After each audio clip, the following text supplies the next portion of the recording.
Assalamualaikum warahmatullahi wabarakatuh. Alhamdulillahilladzi hadana lihadza wa ma kunna linahtadiya laula an hadanallah. Asyhadu an la ilaha illallah wahdahu la syarikalah wa asyhadu anna Muhammadan abduhu wa rasuluh la nabiyya ba'dah. Allahumma salli ala Sayyidina Muhammad wa ala ali Sayyidina Muhammad. Para alim ulama, para sesepuh, para pini sepuh ingkang satuhu kinurmatan, wabil khusus ketua yayasan dan keluarga yang saya hormati, jamaah yang berbahagia. Alhamdulillah segala puji bagi Allah yang telah meringankan langkah kita, hadir di tempat yang mulia bersama orang-orang yang mulia di waktu subuh yang mulia untuk sesuatu yang mulia, yaitu majelis ilmu. Kemuliaan majelis ini semakin sempurna ketika Allah menghargai dengan mengirim para malaikatnya sembari mengamini doa-doa kita. Betul? Karena itu senyampang dihadiri para malaikat, saya doakan mudah-mudahan panjenengan semua barakah dan panjang umurnya, sehat semuanya, barakah dan berlimpah rezekinya, solih dan salihah anak cucunya, dan semoga segera lunas hutang-hutangnya. Loh, kok paling buanter ini, enggak ada komando padahal. Dari semangatnya sepertinya bisa ditebak ini. Kayaknya kita memang sama dan senasib.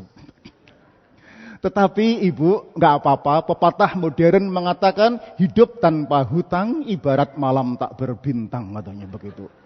Pepatah kondi gak tahu krungu ya toh. Kalau ibu-ibu punya pepatah baru yang membuat hati bergetar, bukan jatuh hati tetapi jatuh tempo, katanya. Guyuni banter pengalaman katanya gitu. Kalau bapak-bapak punya semboyan baru, di belakang wanita yang glowing ada pria yang gulung kuming, katanya. Betul? Baik, minta waktu sebentar, tak kenal maka ta'aruf, karena baru pertama saya diberi kesempatan di sini. Saya Misbahul Huda. Misbah artinya lampu, Huda artinya petunjuk. Jangan panggil baul, karena baulun juga bahasa Arab artinya kencing. Jadi beda banget. Kalau kelahiran Takeran, Magetan, juga masih menjadi salah satu pimpinan pondok pesantren Sabil Muttaqin Takeran, membawahi lebih 100 sekolah di daerah sekitar Madiun dan Kediri. Sekarang ketua ISMI, Ikatan Saudagar Muslim Indonesia Jawa Timur, ketua 4 ICMI, Ikatan Cendekiawan Muslim Indonesia Jawa Timur, dan beberapa yayasan. Dulu saya bukan Ustadz alumni pondok pesantren atau alumni IAIN. Saya alumni teknik elektro Gajah Mada, pernah di Chicago, Amerika. Ya, jadi saya itu orang teknik elektro jurusan teknologi dakwah. Jadi rada angel jurusan yang seperti ini, sudah enggak keluar lagi kelihatannya. Pramila saya tidak akan bertausiah. Saya hanya berkisah tentang bagaimana kehidupan modern dan tetap istiqomah berpegang kepada Al-Qur'an. Lama berkarir di grup Jawa Pos, mulai meniti dari bawah sampai terakhir Direktur Utama Temprina Percetakan, Direktur Utama Pabrik Kertas Adi Primau, Direktur Utama Powerplant, Direktur Utama JP Book, juga beberapa Direktur Utama di anak perusahaan PTPN waktu itu. Tapi itu masa lalu, sekarang sudah pensiun semuanya. Jabatan terakhir tinggal Ketua RT itu. RT saya kecil tapi keren karena bertabur bintang. Ada warga saya polisi Jenderal Bintang 2, aktif jadi Kapolda. Pak Muhammad Iqbal, sekarang di Riau. Pak Nasri, Bintang 2. Ada Wakasal, Marinir Jenderal Bintang 3. Jenengan bisa membayangkan kalau sebuah RT warganya saja Bintang 3, Bintang 2, Bintang 2. Kira-kira Pak RT-nya bintang berapa itu? Betul Bapak, Bintang 7 alias pusing gitu. Alias mumet. Saya dikaruniai sugih anak, sugih putu, tapi masih kalah dengan Pak Helmi yang sugih sembarangane. Anak saya 6, cucu saya hampir 12. Alhamdulillah anak 6 jadi orang semua gitu. Enggak ada yang jadi orang-orangan, maksud saya kira-kira. Baik, kita mulai ngaji sebentar.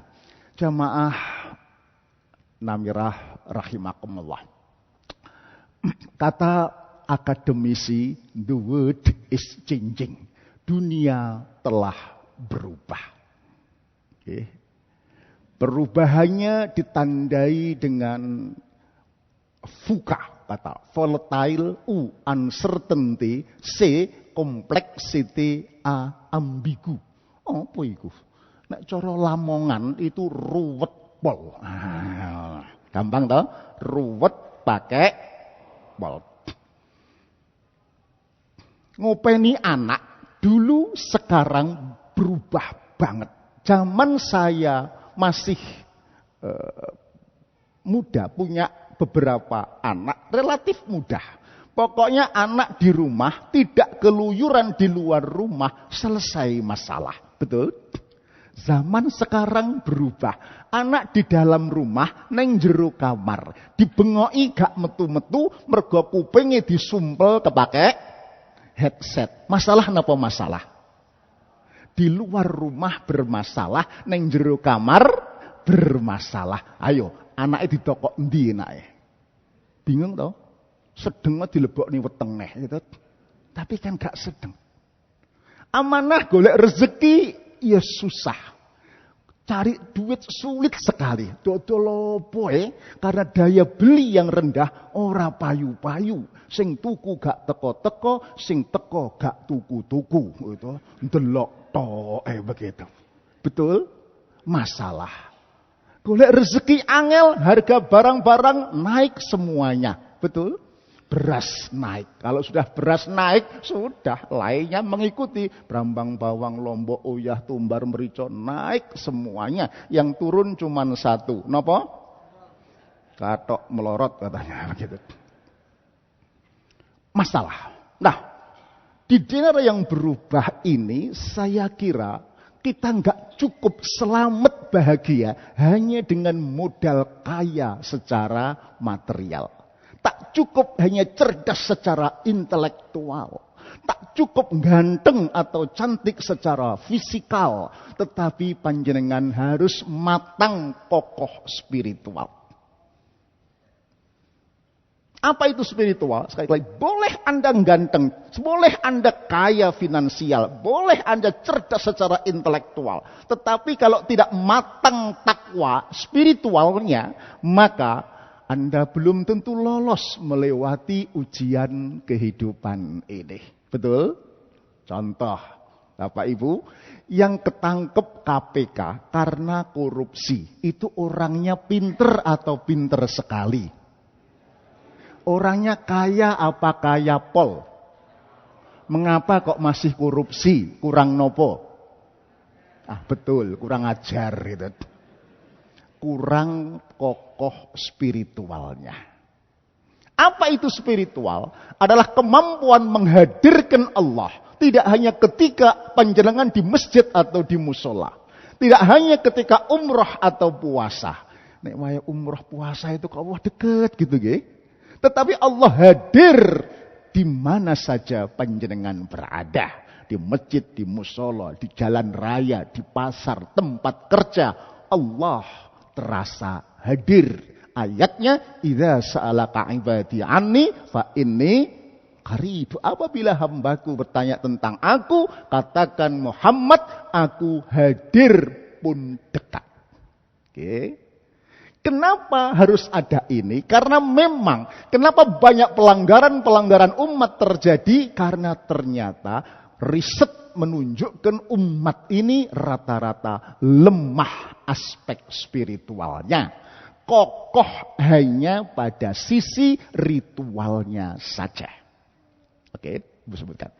2 orang profesor di George Washington University berkebangsaan Pakistan, namanya Hussein Askari dan S. Rahman. membuat riset bertitel How Islamic Are Islamic Countries. Bagaimana pelaksanaan nilai-nilai Al-Quran dan Sunnah dalam kehidupan bermasyarakat berbangsa di seluruh dunia. Metodenya sederhana. Dari Al-Quran dan Sunnah diambil value, nilai-nilai atau etika, nilai-nilai yang sempurna. Mukmin Islam itu harus jujur, disiplin, profesional, bersih, antri, apalagi, simpati, empati, senyum, salam, kan kira gitu. 100 kriteria. Lalu dipakai untuk memotret 208 negara. Negara mana yang sikapnya paling cocok dengan kriteria Al-Quran, lalu di ranking. Rankingnya namanya An Economic Islamicity Index. Menarik, ternyata ranking 1 yang paling tinggi malah Selandia Baru, nomor 2 Luxembourg, Ireland, Iceland, Denmark, Finland. Indonesia ranking 105. Timur Tengah 90 ke atas. Malaysia 35. Simpulnya, umat Islam sedunia lebih suka dengan semarak ibadah ritual untuk kepuasan individual, tetapi kering dan kosong dengan aspek spiritual untuk kerja profesional, untuk kemaslahatan sosial, untuk kepedulian amal-amal sosial. Contoh, untuk haji ritual, antri 20 tahun dienteni, betul? Untuk umroh ada yang saben tahun dilakoni. Jutaan orang Indonesia pulang umroh, pulang haji, tapi negeri ini tak pernah sepi dari kasus. Di departemen, jangan saya ngomong loh ya, bukan saya loh ya. Betul. Ramadan, puasa itu ritual. Persiapan ritual puasa luar biasa. Ibu-ibu 2 minggu sebelum puasa ribut, kulkas harus penuh semuanya. Loh, apa hubungannya puasa baik kulkasnya gitu. Bapak-bapak waktu iktikaf persiapan koyok santri-santri sobone mejitan, kopluan, mana-mana sarungan, kadang lali gak katokan gitu. Luar biasa. Selesai Ramadan, apakah ada perbaikan spiritual? Biasa-biasa saja. Ini hasil penelitian persis seperti kata Abduh menjawab kenapa umat Islam gak maju-maju, umat Islam meninggalkan Al-Qur'annya, orang Barat justru melaksanakan spirit Al-Qur'an dalam kehidupannya. Important. Saya teruskan. Apakah ini model baru? Mboten. Allah memanggil dalam adzan tidak hanya hayya 'alas shalah tetapi hayya 'alal falah.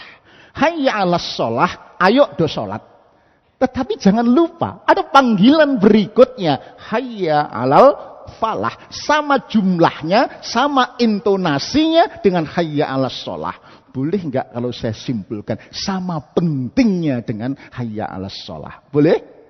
Apa itu? Al-falah itu come to success. Muslim harus keren, sukses, hebat, bahagia. Begitu. Al-falah, padahal katanya adalah as-sa'adu, al-fazu, an-najahu. Saya tulis. Apa itu? Sukses, berhasil. Mencapai tingkat keberhasilan yang lebih hebat atau lebih unggul dibandingkan yang lain dengan cara yang fair. Nggak tricky, nggak curang, nggak ngapusi, nggak ongko-ongko ini dirubah, betul nggih? Tidak mendolimi orang lain.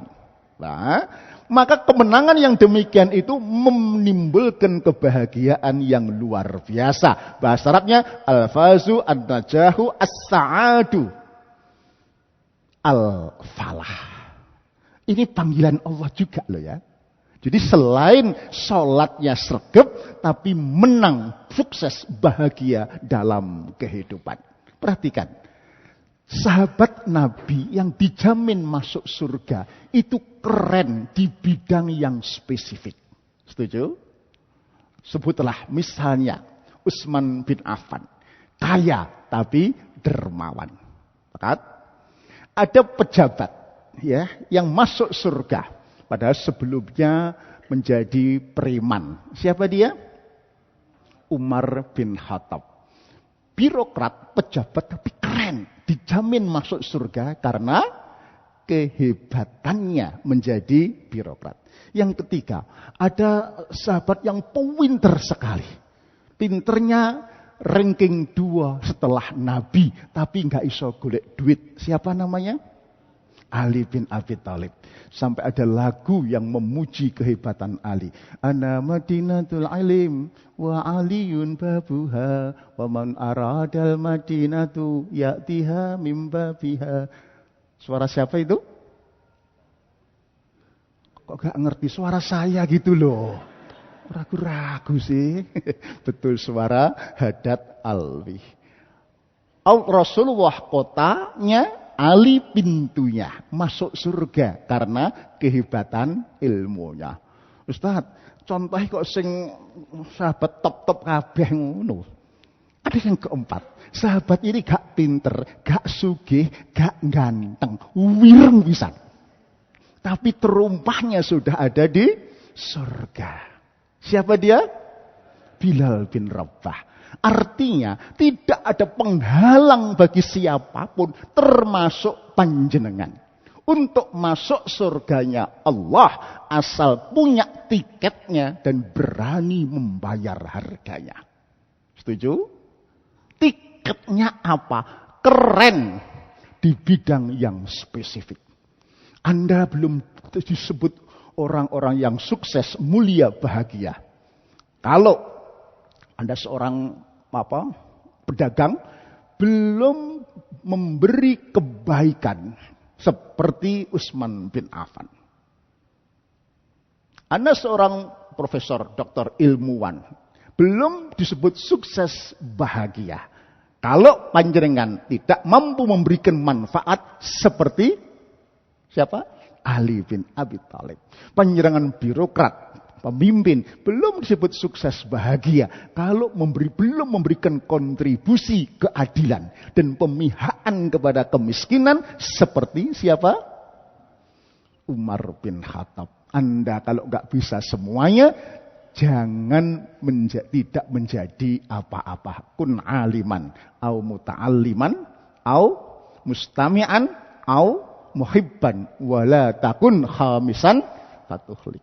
Jadilah seperti majelis ilmu ini ya. Kalau enggak jadi alim yang memberi, ya muta'alim yang belajar ya. Nek gak belajar sambil wirawiri ngrungokne. Nek gerak ngrungokne mencintai majelis ilmu. Ojo jadi yang kelima, enggak berperan apa-apa. Yang membuat saya iri hati ini ya Pak Helmi ini ya, jadi aliman, muta'aliman, ya sing membiayai, sing apa-apa lak surgane pakai akeh dhewe. Mudah-mudahan nanti Pak Helmi di surga tidak lupa memanggil kita-kita. Amin ya rabbal alamin. Tegasnya ayat ini menunjukkan jadi muslim jangan menjadi muslim yang mediocre. Pirsa mediocre? Mediocre niku nek basa Lamongan niku rata-rata, elu-elu, norok buntek, apa jare glundung semprong. Pirsa. Apa meneh ya sih istilah ini? Pokoknya enggak keren belas gitu. Nek dadi karyawan yo alon-alon, waton kelakon. Ya kelakon tapi waton asal-asalan. Kalau sudah kerja asal-asalan, gak keren, gak sukses, gak sugih, gak pinter. Manusia rata-rata ini yang menjadi pasar empuk bagi negara maju karena Indonesia manusia mediocrity atau mediocre rata-rata. Tidak keren di bidang yang spesifik seperti panggilan adzan hayya alal falah. Ya.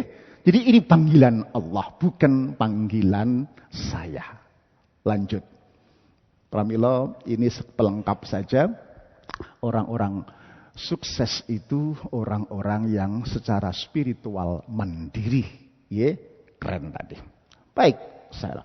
Apa manfaatnya? Makaten. Orang-orang yang kokoh spiritual, imannya tinggi, ya itu merasakan kehadiran Allah. Iman itu artinya percaya, setuju? Maka orang yang beriman harus sosok yang percaya diri, pede menghadapi masalah apapun, dimanapun dan kapanpun. Pede bukan karena sombong, aku kok mboten. Pede karena punya backing Allah yang maha sempurna dengan Asmaul Husna. Sepakat? Lah cah nom-nom saiki duwe backing orang pusat wis guayane pol. Backingane orang pusat. Mekitik gak karo-karuan. Sitoke dekengane orang dalam. Orang dalam ki sapa?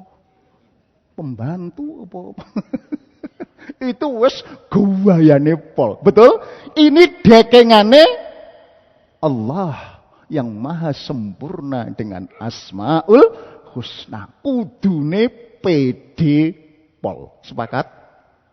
Bahkan boleh saya katakan, kalau ada orang mengaku mukmin kok punya Allah tidak pede menghadapi masalah-masalah kehidupan, ada something wrong dalam keberimanannya. Punya Allah kok gak pede. Mungkin orang itu tiap malam zikir pakai Asmaul Husna, pakai tasbih sampai merotoli, gitu. Tapi kok gak pede. Ya, hatinya gak nyambung. Nek bahasa sak mangke, Joko sembung naik ojek, gak sambung cek blas, kira-kira begitu. Apa implikasinya? PD menghadapi masa lalu namanya syukur, PD menghadapi masa depan namanya sabar atau optimis. Kalau ada orang beriman gak sabar, gak syukur, ada masalah. Pramila Rasulullah bersabda, al-imanu sederhana, nisfahu asyukru, nisfahu asabru. Iman itu sederhana, separuhnya syukur, separuhnya sabar. That's all. Ada pintu surga namanya pintu syukur, ada pintu surga bagi pintu yang ahli sabar. Bapak Ibu pernah mendengar kisah keluarga ahli surga? Keluarga ahli surga, modalnya syukur dan sabar. Keluarga ini orang Timur Tengah, suaminya orang Ethiopia. Ibu, orang Ethiopia itu kulitnya hanya 2, kalau nggak hitam ya hitam pol. Gitu. Yang putih cuman giginya sama matanya kelop begitu. Tapi istrinya putih, cantik dari Palestina. Saking cantiknya sang suami ngelihatin terus kemanapun istrinya pergi sampai salah tingkah. Lalu bertanya, ngapain toh Pak? Kok kamu ngelihatin terus begitu? Kata suaminya, apakah aku tidak boleh menjadi suami yang bersyukur? Ingatasi saya seitem ini kok dapat istri secantik kamu. Kata istrinya, alhamdulillah Pak, mudah-mudahan ini menjadi tiket kita berdua masuk surga. Papa masuk surga lewat pintu syukur, sedangkan saya masuk surga lewat pintu sabar. Sabar di bojo wireng, welek, wis medit ngamplengan pisan gitu ya. Sabar. Ini kiat ibu-ibu di belakang, barangkali ada yang bernasib sama dengan ibu Palestina tadi dan pengen masuk surga. Resepnya Bu, gitu, disyukuri, disabari, diopeni, ditelateni. Nek ijek ngamplengan jarno wae, ora mati-mati dhewe. Guyon. Mboten. Syukur, sabar. Dan dalam buku The 7 Laws of Happiness, 7 hukum bahagia, fondasinya adalah syukur sabar. Untuk bisa syukur sabar, hidup sederhana. Simplicity, sakmatyo. Oke, ruh puasa ada di sini sebetulnya. Ya, tak lengkapi karena 7 hukum bahagia. Pilarnya nanti giving, forgiving, and love. Memberi maaf, mencintai. Atapnya adalah surrender atau pasrah. Gitu ya. Nah, untuk lanjutan nanti kalau kurang ya boleh mengundang saya lagi. Gitu ya. Mumpung bulan promosi. Guyon. Oke, kita mulai dari syukur. Apa itu syukur? Syukur. Tidak sama dengan versi Jawa, syukuran. Nek syukuran rodok gampang. Biasanya ono undangan tur mangan-mangan, betul? Nek ono undangan syukuran kok gak mangan-mangan, dirasani tonggo teparo, betul? Tapi kalau bersyukur menurut Al-Quran agak sulit. Pramila qalilam ma tashkurun. Sampai Umar mendoa, saya semoga menjadi orang-orang yang sedikit. Apa karepmu Umar? Sedikit orang-orang yang pandai bersyukur tadi. Qalilam ma tashkurun. Apa itu? Be positive. In the negative situation is not naif. It's truly bersyukur. Tetap mindsetnya, gitu, sikapnya positif, husnudon kepada Allah. Meskipun keadaannya nyata-nyata negatif. Itu namanya bersyukur. Caranya dengan tetap husnudon tadi, bersyukur tadi, tidak hanya hamdalah, tetapi memberi, berbagi, berkontribusi. Nah, ayatnya adalah alladzina yunfiquna fis-sarai wad-dharra wal kadhiminal ghaidha wal 'afina 'anil nas wallahu yuhibbul muhsinin. Nek bahasa Jawa sing padha aruhan, sing padha awehan, lumantur entengan tulung liyan. Menika bersyukur. Aruhan Bu, najan urip padha-padha sulit, mbok iya gitu, ketemu tangga, kanca, salam, sapa, santun, nggih. Napa? Sopan, nggih. Aja ketemu tangga orang guyu belas mecucu ae. Wis gak patek ayu ra iso guyu, masyaallah. Welek diborong dhewe gitu. Makanya ya gak payu-payu biasanya gitu. Maksud saya dodol apa gak payu-payu gitu loh saya gitu. Betul? Nggih. Sing padha awehan.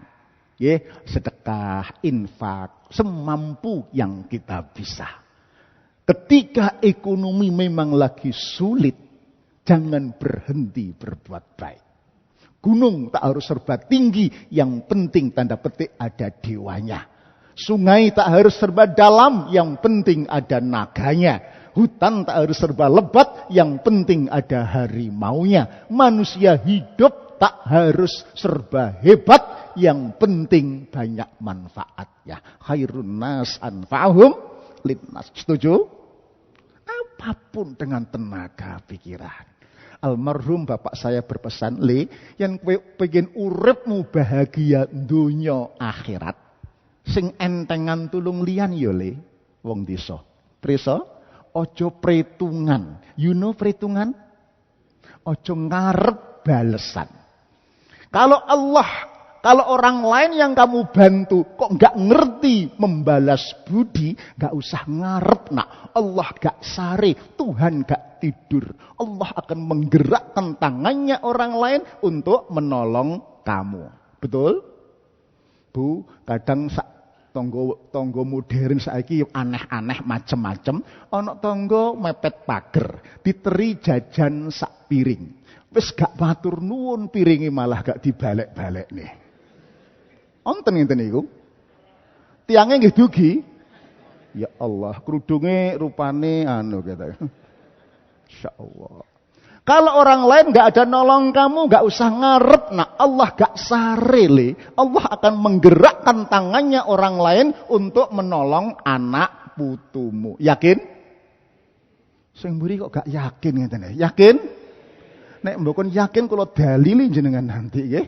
Karena ternyata ini bukan janji bapak saya, tapi janji Allah Ta'ala. Wa amma man a'ta wattaqa wa saddaqa bil husna fasanu yassiruhu lil yusra. Maka barang siapa a'ta, nek wong Surabaya gelek memberi, berbagi, berkontribusi dengan apa saja. Karena takwa, bukan karena siapa atau ngarep balesan apa-apa. Yang kedua, sedekah, yakin akan adanya balasan dari Allah. Nggak usah ngarep dari dia. Balasan dari Allah, Bu, bukan barang, bukan uang, tetapi al-husna. Pirsa al-husna? Kebaikan, keberkahan.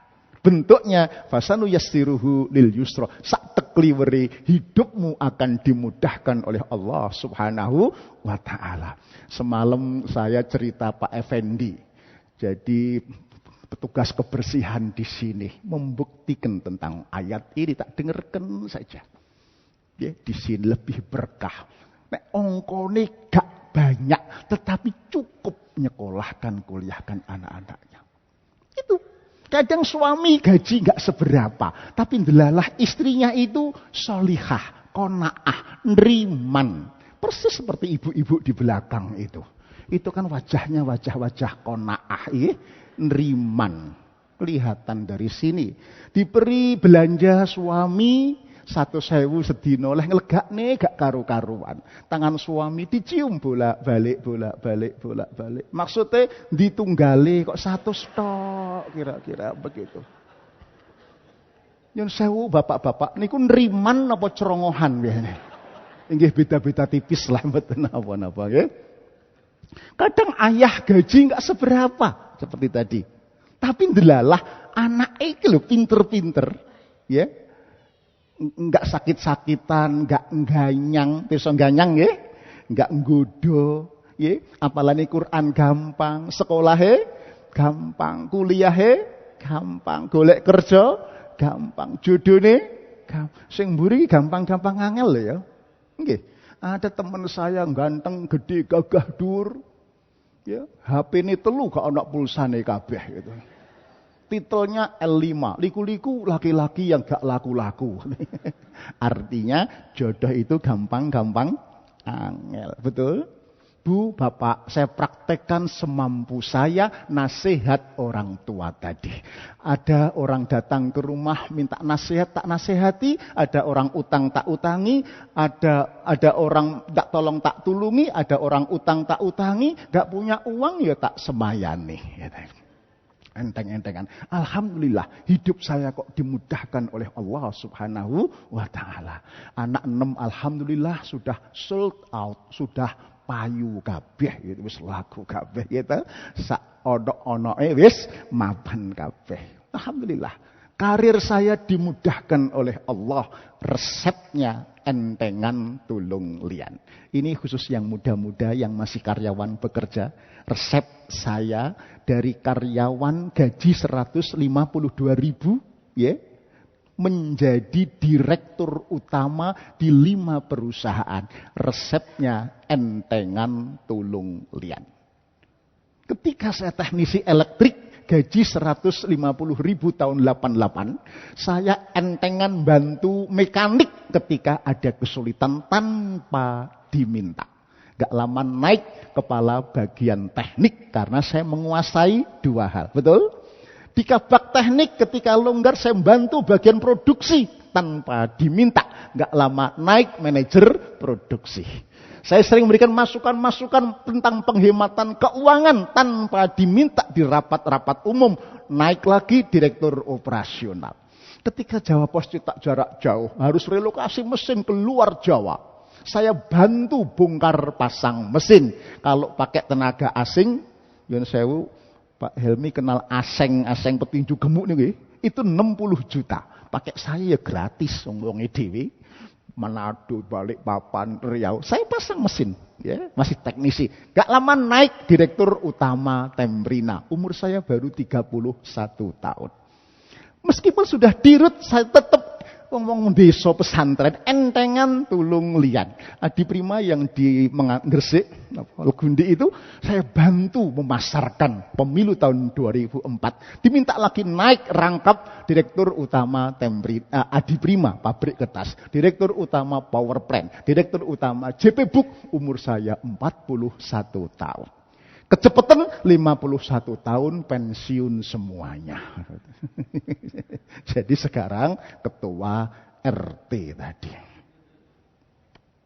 Resepnya entengan tulung lian. Ya. Ayatnya wa amman a'ta wattaqah. Nggih, jelas. Baik, berikutnya adalah sabar. Itu resep bahagia. Ibu, bapak, sabar itu bukan ngelus dodo. Nek ngelus dodo iku sing alus dodone tok gitu ya. Sabar itu adalah bersama Allah menghadapi masalah kehidupan ini. Imam Ibnu Athaillah Al-Askandari, penulis buku Al-Hikam, berpesan, kalau panjenengan menerima musibah, ujian berat dari Allah, jangan seperti anjing. Pirsa anjing? Anjing itu loh dilempar tulang oleh tuannya, begitu, anjing lari kemana? Anjing lari kemana, Bapak? Rebutan tulang sampai lupa kepada tuan yang melemparnya, betul? Kita manusia, bukan anjing. Kalau Allah memberikan cobaan, musibah, maka jangan menghadapi masalah itu sendiri. Apalagi dengan kesombongan akal budi. Lalu bagaimana? Mendekatlah kepada Allah. Bahasa sakmangke DP. You know DP? Tahu nggih? Taqarrub ilallah. Nek poso wayahe DP. Sekarang Sakban ini persiapan. Yuk. Ya, pemanasan untuk banyak DP. Banyak sedekah, salatnya, tadarusnya, apalagi membantunya banyak. Taqarrub ilallah. Lalu mintalah kekuatan dari Allah karena la haula wala quwata illa billah. Lalu bersama Allah hadapilah masalah. Bersama Allah hadapi musibah. Itulah makna innallaha ma'as sabirin. Itulah makna wa basyiris sabirin. Allah bersama orang-orang yang sabar. Itulah makna berilah berita gembira kepada orang-orang yang sabar. Jadi orang yang sabar bersama Allah hadapi masalah itu wajahnya gembira, bahagia. Orang mencudut manyu ning koyok bemo mboten. Itu ciri orang beriman. Apapun. Karena bersama Allah wa basyiris sabirin. Gembira. Pramila pesan orang tua kita, nak, urip sepisan bebrayan, ojo ngamuan, ojo marahan, ojo uring-uringan. Sing sapa gelek ngamuan biasane budal dhisikan, gitu. Budal teng pundi? Kuburan, betul. Survei membuktikan laki-laki harapan hidup lebih pendek ketimbang wanita. Rata-rata survei laki-laki Indonesia umurnya 65 tahun, wanita tembus 75 tahun. Enggak percaya? Di rumah ibu mertua saya di Sewulan, depan Masjid Basyariah itu hampir 1 kilometer kanan kiri rondo kabeh. Tapi ya tuwek begitu ya, 78 gitu. Kemana suaminya berangkat duluan? Kenapa kok lakar kata laki-laki mati duluan? Satu, karena marahan, suka ngamuan, emosian, betul? Yang kedua, karena laki-laki terlalu sering diomeli sama istrinya. Makanya cepet mati, nggih. Pak, Bu, kalau ngomel dengan suami jangan dihabis-habiskan hari ini. Pesan televisi to be continue for tomorrow, supaya bapak umure rada dawa kandhane kok. Gim berpendapat kalau orang hidup di era ini kok masih ngamuan. Orang mukmin kok ngamuan, gak sabar. Pertanda tambahnya ilmu tidak sepadan dengan beban masalah yang dihadapi. Betul? Ngopeni anak angel, golek rezeki halal angel, untuk beribadah istiqomah angel. Ya, ngerti kayak begitu gak nambah ilmu. Ya, diundang pengajian gak teko ngrasane konsumsine padha kan biyen gitu ya, bukan ilmunya. Nah, itu biasane ngamuan, kata A'agim. Lanjut, untuk bisa syukur dan sabar, resep yang ketiga adalah sederhana sakmadya. Bapak Ibu, dengan sederhana maka panjenengan akan mudah bersyukur dan bersabar. bisa? Ya. Kalau orang sederhana, biasa tirakat, kados to puasa, itu mesti gampang untuk sabar, betul? Wis biasa menderita, nggih? Tapi gimana sederhana bisa mudah bersyukur? Narasinya kados mekaten. Ibu, ada teh panas manis diminum pas buka puasa. Enak napa enak tenan? Enak tenan. Setuju? Teh panas manis sama diminum setelah minum madu, rasanya gimana? Hambar, gak ngalor, gak ngidul. Paribasan mekaten kehidupan ini. Kalau panjenengan biasa tirakat sebagai spirit puasa, bahasa yang lain sederhana, maka ya seluruh kehidupan nikmat yang luar biasa seperti teh panas ketika buka puasa. Sebaliknya, ketika hidup panjenengan gak pernah tirakat, gak pernah poso, alias umbaran, you know umbaran? Pirsa umbaran? Diumbar sakarpe nepsune dewi. Kados to minum madu. Dikai teh ya gak enak, kopi ya gak enak, opo ya gak enak. Ana teh teko, iki teh opo rasane kaya uyuh jaran ngono ya Allah. Ada yang begitu? Gak bisa menikmati. Gak bisa bersyukur menikmati Allah. Betul? Karena umbaran tadi. Satu. Ya, itulah maka sederhana modal untuk bisa bersyukur dan bersabar. Yang kedua, dengan sederhana sebetulnya serepot semahal apapun harga-harga barang ini cukup untuk hidup kalau panjenengan sederhana. Janji Allah bukan janji saya. Wa annahu wa aghna wa aqna. An-Najm ayat 48. Dialah Tuhanmu yang memberikan menapa? Rezeki kepadamu dan mencukupkanmu. Ada jaminan dari Allah, ibu, bapak. Rezeki yang Allah berikan kepada panjenengan, entah lewat suami atau lewat anak-anak, sak temene cukup untuk hidup. Meskipun belum tentu cukup kalau membiayai gaya hidup. Pramilo, kalau di rumah di era krisis ini banyak percekcokan, pertengkaran, perselisihan. Ingat hukum Newton waktu SMP. Gesekan berbanding lurus dengan gaya-gaya. Masih ingat? Kok diem? Ketokane mbiyen gak iso, saiki lali ketokane. Gesekan berbanding lurus dengan gaya-gaya. Kalau di rumah banyak gesekan, banyak pertengkaran, mungkin uripmu kakean gaya. Gaya penampilan, pola makan, pola pergaulan. Nomor 4, kakean pola. Nah, kakean pola itu membuat hidup serba tidak cukup. Setuju? Ibu saya berpesan, nak, urip iku sak temene sederhana, sing gare ruwet itulah pikiranmu. Betul? Nak, urip iku sak temene murah, sing gare larang iku lak gengsimu. Betul? Di rumah kalau gak masak, saya beli pecel. Wong Madiun kan mari mati pecel. Okay. 6.000, 7.000 sudah dapat tempe, dapat peyek. Di situ ada usus, ada jeruan, gak berani ngambil karena kolesterol. Betul? Ono daging, ya gak kepingin mergo selilitan. Gitu. Terakhir ono telur empuk, ya gak berani ngambil mergo biduren. Wis tuwek lho ono.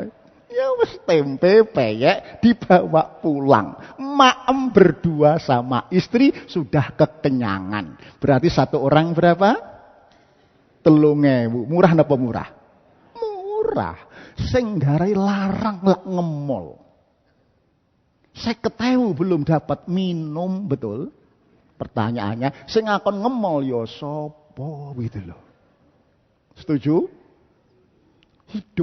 Hidup. Nek gaya hidup gak cukup. Kalau hidup insya Allah cukup. Nah, karena sederhana ini bukan hard skill, soft skill. Harus dilatih. termasuk anggota keluarga kita. Enggak bisa diceramahi. Le, kowe sok nek gede sederhana ya le ya. Bisa begitu? Enggak bisa. Siapa yang pengen anaknya tahan banting? Angkat tangan. Semuanya tahu resep supaya anak tahan banting? Tahu? Dibanting. Loh, saestu. Karena itu soft skill, itu how to do. Ya, dibanting supaya tahan banting. Enggak bisa diceramai. Ceramah kuliah how to know, belajar tentang. Ya. Itu enggak bisa. Nah, kowe sok nek gede tahan banting ya le ya. Bisa? Kalau bisa saya belajar kepada panjenengan. Enggak bisa. Sederhana, itu ya harus dilatih mulai sekarang. Nah, di rumah anak-anak saya berikan ketegasan. Nak, masakan ibumu itu statusnya wenak atau wenak tenan. Cocok di maem, gak cocok gak usah nyocot. Kalau kamu nyocot, kamu itu tidak hanya menghina Allah, kamu menghina ibumu. Kan isu subuh isah-isah, olah-olah, umbah-umbah, ya, usah-isah. Karek ngemplok kok nyocot, aku ya bilang begitu. Resikone bapak ya gak oleh nyocot betul. Alhamdulillah saya sendiri kalau maem itu sederhana Bapak Ibu. Saya itu kalau makan paling seneng itu sayur lodeh tewel, nggih, tempe goreng sambal terasi, jangan lupa ikan asin. Nah, itu potong 3, ngambil 1 aja nggak beri nambah mergo wasin gak karu-karuan, betul? Potongan berikutnya blendrang tewel, waduh itu mantep, betul? Tidak ada kolesterol, asal tidak dicek di laboratorium. Kandhani ke. Setuju? Terakhir, sederhana itu tidak hanya syukur, sabar, dan terakhir sehat. Banyak sekarang penyakit stroke tidak hanya milik orang tua, keluarga muda banyak yang stroke. Tahu penyebabnya? Karena perbedaan tajam antara stroke belanja dibanding dengan stroke gajinya. Makanya stroke temenan begitu.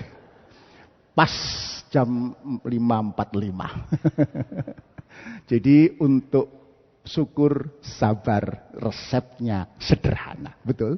Dan itu fondasi hidup bahagia dalam buku The 7 Laws of Happiness. Syukur, sabar, sederhana. Setuju? Terakhir Bapak Ibu, kalau ada kata yang kasar yang kurang berkenan, saya mohon maaf yang sebesar-besarnya. Maklum, ya orang Surabaya dari Takeran, tapi kata orang Magetan, kasar-kasari parut iku manfaati, neng nek alus-aluse lumut terkadang malah meleseti, tapi nek kasar-kasari janggut kata para istri ngangeni. Nggih. Nek ijik nom, nek tuwek rodok gilani katanya. Wal afu minkum, mohon maaf. Assalamualaikum warahmatullahi wabarakatuh. Rabbana atina fid dunya hasanah wa fil akhirati hasanah wa qina adzabannar wa adkhilna jannatal ma'abrar ya aziz ya ghafar ya rabbal alamin. Subhana rabbika rabbil izzati amma yasifun wa salamun alal mursalin walhamdulillahi rabbil alamin.